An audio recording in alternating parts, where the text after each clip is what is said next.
ওনার আসার ব্যাপারে আমরা যেহেতু চেষ্টা করছি, উনি যদি আসেন উই ডু ওয়েলকাম হার। আমরা কিন্তু শুরু থেকে একটা কথা, আমরা তাকে স্বাগত জানাচ্ছি। এই স্বাগত জানাচ্ছি বলে অনেকে একবার ফটো কার্ড করে বলবেন আমরা ওনাকে খুব স্বাগত জানাচ্ছি।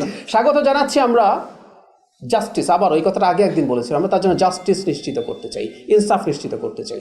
তার মৃত্যুদণ্ড হয়েছে, তিনি আসবেন, তিনি আসলে তাকে আমরা যদি প্রত্যর্পণ করে আনতে পারি, আমরা তো সেই চেষ্টাই করছি। আর উনি আসলে তো আমাদের সাথে দুই পক্ষের যোগাযোগ হয়ে যদি আসে, দ্যাটস ফাইন। উনি যাবেন, উনি মামলা ফেস করবেন।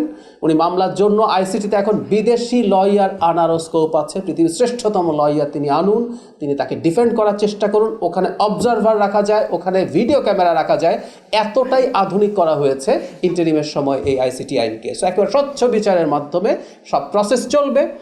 এই দেশের জনগণ যেটা চায়, তিনি যে অপরাধ করেছেন, যে মৃত্যুদণ্ড আছে, সেটা যেন বহাল থাকে। বহাল থাকলে সেই মৃত্যুদণ্ড কার্যকর হবে, সেটাও জনগণ দেখতে চায়। আর যদি আমরা ওই যে আবার বলছি, আমরা তো আদালতে গেছি, আদালতে তিনি যদি প্রমাণ করতে পারেন তিনি অপরাধী নন, আদালত যদি শেষ পর্যন্ত তাকে অন্য কোনো শাস্তি দেয় অথবা তাকে খালাস দেয়, সেটাও হবে। সো জাস্টিস এভাবেই হতে হয়। সেজন্যই বলছি এটা আমরা এই কারণে ওয়েলকাম করি, কারণ আমরা জাস্টিস নিশ্চিত করতে চাই। আমাদের সবচেয়ে বড় যে আমাদের এই রাষ্ট্রকে ধ্বংস করে ফেলেছে বলে আমরা বিশ্বাস করি, তাকেও আমরা জাস্টিস দিতে চাই। আর জিওপলিটিক্যালি এটা কোনো ইস্যু বলে আমি মনে করি না। আসলে এই যে দেখুন, আমরা এতক্ষণ আলোচনা করছি, একেবারে অপ্রাসঙ্গিক একজন মানুষ আমি ব্যক্তিগতভাবে মনে করি। এই যে উনি প্রাসঙ্গিক হলেন, এই যে কথাবার্তা বিভিন্ন জায়গায় হলো, ওনার কোনো না কোনোভাবে, কারণ ওনার কোনো রাজনৈতিক ভবিষ্যৎ এই দেশে আছে বলে, আমি শুধু আমার কথা বলছি না, আমি ইভেন যারা আওয়ামী লীগের প্রতিও কিছু সিম্প্যাথাইজার, আমাদের চারপাশে পরিচিত মানুষ আছে, তো তারাও মনে করেন না যে ওনার কোনো রাজনৈতিক ভবিষ্যৎ আছে। তো এইটাই আর কি। সুতরাং এটাকে আমি কোনো চাপ বা কোনো প্রবলেমের কিছু বলে মনে করি না।